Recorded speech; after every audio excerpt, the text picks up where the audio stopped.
मौजूद हैं रामगढ़ में और I am very excited that with us we have our one and only Kunwar Dai, जो कि वाइल्ड लाइफ एंथुजियास्ट हैं और एक बहुत ही बेहतरीन इंसान के अलावा एक बहुत ज़बरदस्त इनके पास एक्सपीरियंस है वाइल्ड लाइफ का, मध्य प्रदेश के अंदर, साउथ अफ्रीका के अंदर, एंड ऑफ कोर्स और इनकी स्टोरी भी बड़ी अमेजिंग है because you know he someone who didn't wanted to go to Delhi but wanted to be with the wild life. तो ऐसे करके इन्होंने अपना जर्नी शुरू किया है। तो मैं चाहता था कि हम थोड़ा सा सर से डिस्कस करें, कुंवर दाई से एक्सपीरियंस करें। So Kunwar Dai, first of all welcome and thank you so much for giving your time. मैं आपसे पहले 2-3 चीज़ें जानना चाहूँगा कि सिंस आप वाइल्ड लाइफ में मेरे हिसाब से 25 से 26 साल का, कितने साल का एक्सपीरियंस हो गया अब अपने ये प्रोफेशनली 29 हो गया। ओके। वैसे हम जंगल में ही पैदा हुए, मतलब पहाड़ों में, ऑलराइट। जंगलों में हाँ। वहीं पैदा हुए, वहीं शिक्षा हुई ओके। और वहीं से मौका मिला तो फिर जंगल में चले गए वापस। शहर पढ़ने आए कुछ टाइम, फिर वापस उसी में चले। सो 29 साल का एक्सपीरियंस आपके पास है। आई एम श्योर आपने इस सालों में वाइल्ड लाइफ को बहुत अलग अलग कैटेगरीज में बदलते हुए देखा होगा, इसके रंग और रूप को। सो अगर हम कंपेयर करें उससे और आज से, so what is the major difference that you see now and what is your you know point on it, what is your input? देखिए, जब हम 10 साल के थे वहाँ तक हमें याद है, हमने लेपर्ड बचपन में पहाड़ों में देख लिया। तब ये समझ लीजिए, मैं अगर ये बात करूँ ये 78-79 की, आप समझ लीजिए देश की जनसंख्या कितनी थी और सड़कें कैसी थी, कि ट्रेन कितनी थी और डेवलपमेंट कितना था। उसी हिसाब से जितना आपने ऊपर को ग्रोथ किया, जितनी तेज़ी से, जितने अच्छे से आपने प्रोग्रेस करी, लास्ट शहरीकरण हुआ बेसिकली 42 ईयर्स में, समझ लो उतनी तेज़ी से आपने वाइल्ड लाइफ में लूज किया। चाहे वो तितलियाँ हैं, पानी हो, मॉस हो, जो प्लांट है, चिड़िया हैं, जितने भी जीव जंतु हैं, वो उतनी तेज़ी से, जिस साल आपने ज़्यादा ग्रोथ किया उस साल आपने उधर लॉन्च किया। क्योंकि धरती जितनी थी उतनी है, आपने उसमें कंक्रीट डाला, बिछाया, लोहा बिछाया, पेट्रोकेमिकल तारपी, ये जो डामर आप कहते हैं वो बिछाया। तो लिया तो ज़मीन सही है। तो जितना आपने तेज़ी से इस फील्ड में ग्रोथ किया, बिल्डिंग से लेके जो भी आप कहते हैं, माइनिंग, जो भी किया, और आपने उसी से समझ के दुगने स्पीड से आपके नेचुरल जो संसाधन हैं या नेचर का जितना फ्लोरा एंड फौना था वो खोया है। उसको आप कई जगह पे 10 गुना खोया होगा, कहीं पे 2 गुना खोया होगा, और उसी हिसाब से आप माइनस करो। आई थिंक आपने बहुत अच्छी चीज़ कही कि कहीं हमने 10 गुना और कहीं उससे ज़्यादा। तो मेरा आपसे दूसरा सवाल ये रहेगा कुंवर जी कि पहाड़ों के लहजे से अगर बात करें, if you compare it to the hills, मैं भी हिल्स से हूँ और हम काम भी हिल्स में ही कर रहे हैं। जो मैंने भी डिफरेंसेस देखे हैं, आई थिंक एक जो हमें बहुत बड़ा चैलेंज जो नज़र आ रहा है कि जो हमारा लोकल पीपल है, उनकी अवेयरनेस कहीं ना कहीं, या फिर उनकी जो अंडरस्टैंडिंग है कि ये कितना एक वॉलेटाइल सब्जेक्ट होने वाला है, वो कहीं ना कहीं कम है। सेकेंडली, आपको क्या लगता है कि पहाड़ों में लोगों के ऊपर कितना लोग इसके लिए अभी जागरूकता का किस लेवल पे हम लोग पहुँचे हुए हैं? जब हम बात कर रहे हैं इस दौरान भी, जैसे आपने बोला शहरीकरण, तो मैं सुन सकता था कि यहाँ पे कहीं कोई मकान बनने की आवाज़ आ रही थी, तो वो कुछ कारपेंट्री का काम चल रहा था, तो यहाँ पे काफ़ी सारे होटल्स भी निकल के आ रहे हैं। तो जगह शहरीकरण ऑफ कोर्स जंगल के बीच में ये हो रहा है। उत्तराखंड के अंदर क्या आपने चेंजेस देखे? देखो, उत्तराखंड बने हुए हो गए 21 ईयर। ओके। ये 21 ईयर में स्पेशली 2008 से लेके 2014 तक का जो टाइम रहा, उसमें सबसे ज़्यादा आप इसको ग्रोथ कहें, क्योंकि सरकार ने रेवेन्यू कमाया होगा, लोगों ने ज़मीनें बेची हैं, कंस्ट्रक्शन बहुत हुए हैं। अगर उस हिसाब से देखें तो यही वो टाइम है जब हमने प्रकृति को बहुत ज़्यादा छेड़खानी किया और बहुत ज़्यादा नुकसान पहुंचाया। मैं ये नहीं कह रहा हूँ कि 2001 में कम पहुंचाया होगा, ये दौर पीक रहा है, ऐसा नहीं आज भी चल रहा है, रोज़ चलेगा, वो तो होगा ही होगा। पर हमने जो ये भौतिक, जितने तेज़ी से मोबाइल आया, इंटरनेट आया, जितनी नई चीज़ें आ रही हैं, जितनी भी नई चीज़ें आ रही हैं, हम उसकी देखा देखी उसके लिए दौड़ रहे हैं। उस दौड़ में हम अपने को, और जो हमारे बेसिक थे, जो हमने जिस पेड़ से हमने फल खाए वो किसी ने लगाए, आज क्या हम वो लगा रहे हैं, जिस दिन ये सवाल आदमी पूछेगा अपने से, उस दिन वो अपनी प्रकृति की ओर लौटेगा, तब तक नहीं। ऑलराइट, इससे पहले कोई चांस सो कुंवर जी यहाँ पे एक बिकॉज हमें ऑलरेडी पता है एक सिचुएशन हमारे पास है एंड जो कि एक गंभीर समस्या है। आज हम आई थिंक जनवरी है और आज 28 तारीख है और अभी तक कुमाऊं रीजन में कहीं भी बर्फ़ नहीं गिरी है। सो मेरी अंडरस्टैंडिंग है ये कहीं ना कहीं अपने आप में बहुत बड़ा एक चिंता का विषय हम सबके लिए होना चाहिए। आपको क्या लगता है कि क्या what is the solution, how can we come out of this? And अगर ग्रास रूट से ही बात करें, जैसे अभी आपने देखा हम एक छोटे से ट्रेल से आ रहे थे, हम ये वैली देखना पसंद कर रहे थे, तो हम देख रहे थे कि टॉफ़ी के रैपर्स फेंके हुए हैं, बिस्किट के रैपर्स फेंके हुए हैं। आई एम श्योर वो किसी लोकल ने या फिर कोई भी may be someone must have thrown it over here. Cigarette के पैकेट्स हैं या फिर कोई कोल्ड ड्रिंक हो गया है और एनी रम का बॉटल।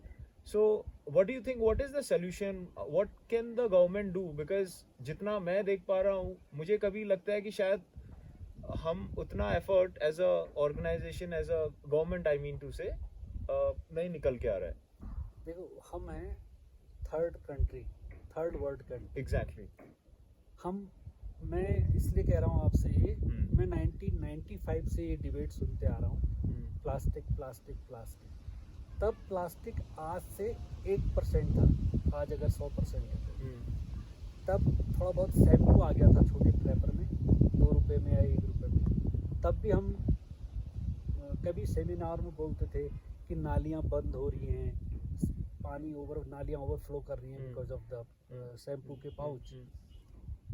हमारा एक ऐसा देश है जहाँ प्रोडक्शन पे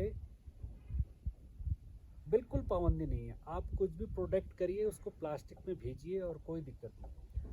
पर हमसे कहा जाता है कि प्लास्टिक यूज मत करिए।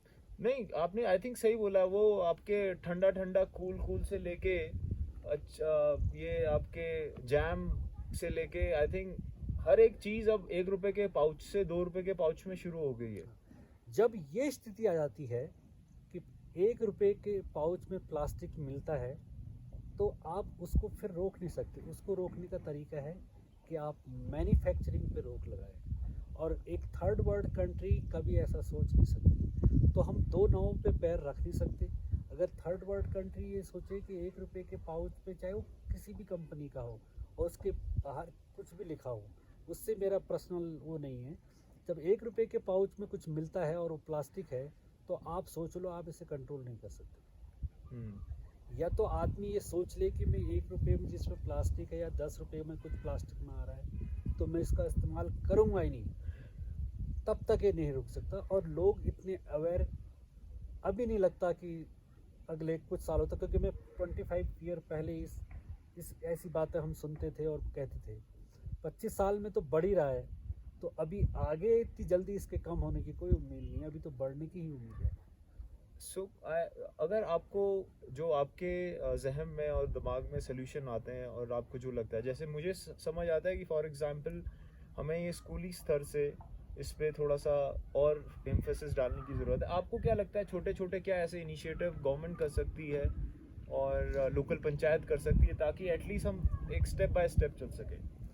देखो, गवर्नमेंट ही कुछ कर सकती है। सपोज गवर्नमेंट बिगिनिंग से बैन कर दे, फैक्ट्री मैन्युफैक्चरिंग से ही बैन कर दे, तो फिर मार्केट में दिखेगा ही नहीं। जब मार्केट में दिखेगा ही नहीं तो हम तो इस्तेमाल करेंगे नहीं। इंग्लैंड स्टार्च का प्लास्टिक बनाता है। स्टार्च आलू से निकलता है, मार्ट से निकलता है, चावल का। हो सकता है थोड़ा महंगा हो शुरू में, पर जब आज अगर उसका इनिशियल कॉस्ट महंगा है, तो जब सब बिकेगा उसका प्रोडक्शन कॉस्ट कम जाएगा, कल वो प्लास्टिक से भी सस्ता हो जाएगा। True. तो एक दिन तो हमें डिसीजन लेना ही है। ट्रू। नहीं, मैं आई थिंक आप अपनी जगह बिल्कुल आपका जो आइडिया है that is fine, but somewhere I think कई इंडस्ट्रीज़ के लिए और मे बी वो फिजिबल ना हो गवर्नमेंट के लिए, स्टेट के लिए, बिकॉज एक ये रेवेन्यू का भी जरिया हो जाता है। सो हम शायद ये भी कर सकते हैं कि ऑफ कोर्स ये तो एक स्टेप रहेगा ही। जैसे मेरे एक फ्रेंड एग्जांपल दे रहे थे कि भूटान में because they do not allow plastic to enter in, तो उन्होंने ये जो छोटे पेंट के जो बॉक्सेस आते हैं 5 से 10 लीटर वाले जो बॉक्सेस आते हैं, उनको जो माइलस्टोन्स होते हैं उनमें उन्होंने इसको रखा हुआ है ताकि कोई भी जो राहगीर है उस पर कूड़ा डाल सके। हमारे तो कंट्री में कूड़ादान तो आप भूल जाइए, कहीं मिलेगा, वो किसी एक जगह पे मिलता है और वहाँ पे भी आपके 3 गाय, 2 बैल और एक बछड़ा नजर आता है। देखो जो वो कर रहे हैं वैसे वो बहुत अच्छा प्रयास है, पर वो उसका सॉल्यूशन नहीं है। सॉल्यूशन तब तक नहीं माना जाएगा जब तक हर शहर में, हर शहर भी नहीं, शहर के अंदर भी, हर टाउन से भी, एक टाउन में कई सारे रिसाइकलिंग प्लांट ना हो, ओके। तब तक सॉल्यूशन आप सोचिए ना। हाँ, पर शुरुआत में आपको 10 या 20 बड़े मेट्रो सिटी लेनी पड़ेगी, वहाँ प्लांट लगाने पड़ेंगे, उसके बाद उसकी अगली स्टेज में 1000 जगह लगाने पड़ेंगे, फिर 10 लाख लगाने पड़ेंगे। ये हमारा प्राइमरी 5 साल का टारगेट होना चाहिए, उससे पहले आप कुछ नहीं कर सकते। बातें करते रहिए, इतना बैन कर दिया, परसेंटेज दिखाते रहिए, उससे कुछ हासिल नहीं होगा। सीधे सीधे एक ऑर्डर हो कि प्लास्टिक में कुछ पैक नहीं होगा, स्पेशली Okay. 100 रुपये से नीचे का सामान पैक नहीं होगा। अंडरस्टूड। एटलीस्ट शुरुआत वहाँ से हो सकती है। देखो पहले, इससे पहले टिन था, टिन वाज द बेटर, थोड़ा एक्सपेंसिव है, बेहतर है। उससे पहले एल्युमिनियम था। कुछ ना कुछ सॉल्यूशन हैं जो थोड़ा महंगे हो सकते हैं। आप कॉस्ट पे, हम सस्ते के चक्कर में ज़्यादा नुकसान कर रहे हैं। अच्छा, अभी Simple. एक प्लास्टिक ऑफ कोर्स एक बहुत बड़ा हमारे लिए मेनेस, एक प्रॉब्लम बन चुकी है। उसके साथ साथ जो मुझे समझ में आता है कि डिफॉरेस्टेशन, जंगलों की कटान, और उसी से जुड़ा हुआ है एक तरीके से जैसे पेड़ कट रहे हैं, साथ साथ में एक और जो टॉपिक बहुत एक ग्रेव इशू बन चुका है। और अगर मैं अपने ही गांव का एग्जांपल दूं, I think hardly what out of 100%, barely 20% people or 10% people are there in their villages, those who are hardcore farmers now. तो ये कैसे रुकेगा माइग्रेशन पहाड़ों में? और क्या आपको लगता है, बिकॉज आए दिन जो फसल उगाई हुई है, या तो वो बंदर खा जा रहे हैं, या तो आपके ये जंगली वाइल्ड बोर जिनको हम बोलते हैं वो खा जा रहे हैं, और अगर कोई फसल उग नहीं पा रही है, उसके पीछे कई बार रीज़न हो जाता है कि आपकी बारिश नहीं हो रही है। So how do you see where are the hills heading? ये पहाड़ किस तरफ जा रहे हैं? ये पहाड़ बर्बादी की तरफ जा रहे हैं, पर इसको रोकने का एक ही तरीका है। बहुत सारे मेरे मित्रों को पसंद नहीं आएगा अगर मैं ये कहूँ कि जंगल भी उत्तराखंड में प्राइवेट गाँव को दे दो या प्राइवेट आदमी को दे दो, तो ये लोगों की समझ में नहीं आएगा। सॉरी, ये आइडिया मेरे भी समझ में नहीं आया जो आप बोल रहे हैं। थोड़ा you want to describe in detail, क्या बोल रहे हैं आप तफसील में? मैं ये कहना चाहता हूँ, पहाड़ों में शुरुआत में, हिमालयन स्टेट में सब जगह जंगल प्राइवेट कर देने चाहिए। प्राइवेट का मतलब एक आदमी का मालिक, वो अपने खेत में जंगल उगाए, जंगल भी उसका, खेत में वो जंगल उगाए तो उसका, वो जंगल उगा के कमाए।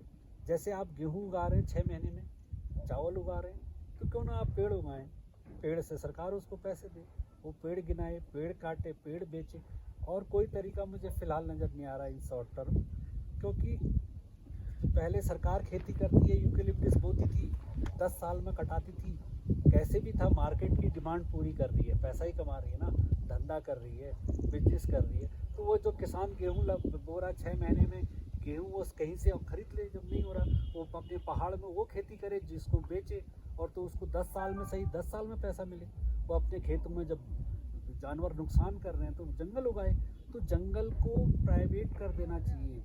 जो लोग आज समझ नहीं रहे हैं, इसका सॉल्यूशन एक ही है कि ये आप अपने खेत में जंगल उगाइए और वो पेड़ बेचिए, काटिए, खुद बेचिए, मंडी में जाइए, मंडी में आई थिंक कुंवर जी ये बहुत ही एक I think I don't know, because definitely जो आपने एक एग्जांपल दिया है वो कई एनवायरनमेंट जो enthusiast है and those you know who are expert in it, few might differ, few might be in the favor. नहीं, मुझे पता है कोई पसंद नहीं करेगा, ये बातें ऐसी है किसी की समझ नहीं आती। So मेरा एक दूसरा इसमें ये था, आप जब जंगल उगाएंगे, फॉर एग्जांपल अगर किसी को प्राइवेटाइजेशन का है, वो तो भी ऐसे आप अंधाधुंध पेड़ काटना, और उसका जो ग्रोथ पीरियड भी होता है वो भी एक बड़ा एक टाइम के बाद ही एक पेड़ इतना ग्रोथ ले पाता है। तो अच्छा। वो आई एम श्योर उसमें कुछ ना कुछ हमें फिर आगे।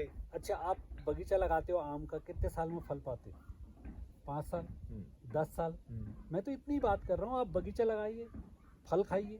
अगर आपको लगता है कि आपकी फसल को जानवर नुकसान कर रहे हैं, वो पेड़ भी आपका, उस पेड़ का फल भी आपके, तो एक वो एग्जांपल एरिया भी आपका एग्जैक्टली आई थिंक एक एग्जांपल जो आपने मुझसे शेयर किया तो I should share with people also कि बागेश्वर में I was reading in the newspaper Bageshwar में कोई युवक थे जो कि बाहर दिल्ली जैसे शहर में काम कर रहे थे और उनको समझ नहीं आया काम so what he did is he came back home and Bageshwar वापस आके उन्होंने फूलों की खेती शुरू कर दी अब फूल एक ऐसी चीज़ है आई थिंक पता नहीं उसमें से कौन सा ऐसा फूल है उसके ऊपर ये ना तो आपके जंगली वाइल्ड बोर्स आ जा रहे हैं ये जंगली सुअर ना तो फिर उसे बंदर खा रहे थे तो it became a revenue medium देखो फॉर देम वही मैं कह रहा हूँ अगर सरकार कुछ नहीं कर रही है तो आदमी को खुद सोचना है कि वो क्या कर सकता है।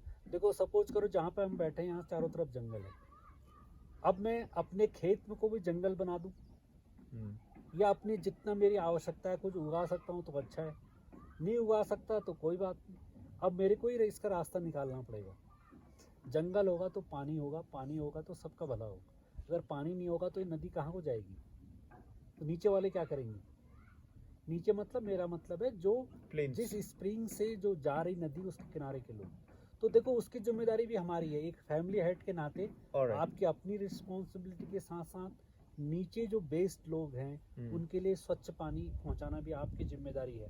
पहले ऐसा होता था, आज नहीं हो रहा क्योंकि आज सबको अपनी चिंता है, शॉर्ट टर्म चिंता है, पर जो नेचर खत्म होगा तो वो ये नहीं देखेगा मैं और आप, वो तो सब एक साथ उसके लिए सब बराबर है। Done. अगर एक नदी सूखेगी, एक पानी का स्रोत सूखता है तो पूरा गांव सफ़र करेगा। तो Sure. एक नदी सूखेगी तो millions of people will suffer, और कई देश खत्म हो जाते हैं एक नदी खत्म होने की। Alright. तो ऐसा समझ के आपको हर चीज़ सोचनी पड़ेगी।